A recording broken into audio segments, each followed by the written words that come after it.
Hello people, తెలంగాణలో mutton అన్న నల్లి బొక్కులన్న కొట్టుకు చస్తారు, ప్రాణాలు కూడా ఇస్తారు. కానీ మా గోదావరి సైడ్ చాప, పీత, రొయ్య ఇవి లేకపోతే ఎవ్వరికి ముద్ద దిగదు. ఇది మా గోదావరి స్టైల్ పీతల పులుసు. పీతల పులుసు వండాలి అంటే ఎంతో కష్టం అని జుట్టు పట్టుకోవాల్సిన అవసరమే లేదు. ఇక్కడ చూపించిన విధంగా వండితే చాలా సింపుల్ గా అయిపోతుంది. ముందుగా కడాయి పెట్టుకొని ఉల్లిపాయలు, పచ్చిమిరపకాయలు ఇలా గోల్డెన్ కలర్ వచ్చేలాగా వేయించుకోవాలి. కొద్దిగా గోల్డెన్ కలర్ రాగానే కొంచెం పసుపు కూడా యాడ్ చేసుకొని ఫ్రై చేసుకోవాలి. తర్వాత పీతల్ని చూపించిన విధంగా యాడ్ చేసుకుంటూ కలుపుకోవాలి. ఇక్కడ కనిపిస్తుందో మనకి ఆరెంజ్ కలర్ లో ఏదైతే కనిపిస్తుందో అవి పీత గుడ్లు అన్నమాట. మనకి చేపలో ఎలాగైతే శన ఉంటుందో పీతలో కూడా మాకు గుడ్లు వచ్చాయి ఆ రోజు.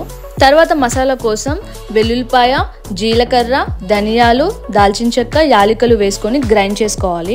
ఫ్రై అవుతున్న పీతల్లో మనం మిక్స్ చేసుకున్న హోమ్ మేడ్ మసాలాని యాడ్ చేసుకొని కొద్దిగా కారం యాడ్ చేసుకొని తర్వాత కొద్దిగా ధనియాల పౌడర్ కూడా యాడ్ చేసుకొని చూపిస్తున్న విధంగా మిక్స్ చేసుకోవాలి. కొద్దిగా ఫ్రై అయిన తర్వాత టేస్ట్కి సరిపడే సాల్ట్, కొంచెం చింతపండు పులుపు కూడా యాడ్ చేసుకొని చూపిస్తున్న విధంగా మిక్స్ చేసుకోవాలి.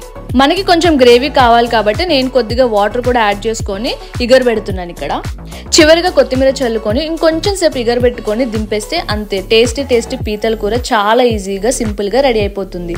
అంతే అండి, ఇది మా గోదావరి స్టైల్ సింపుల్ పీతల పులుసు.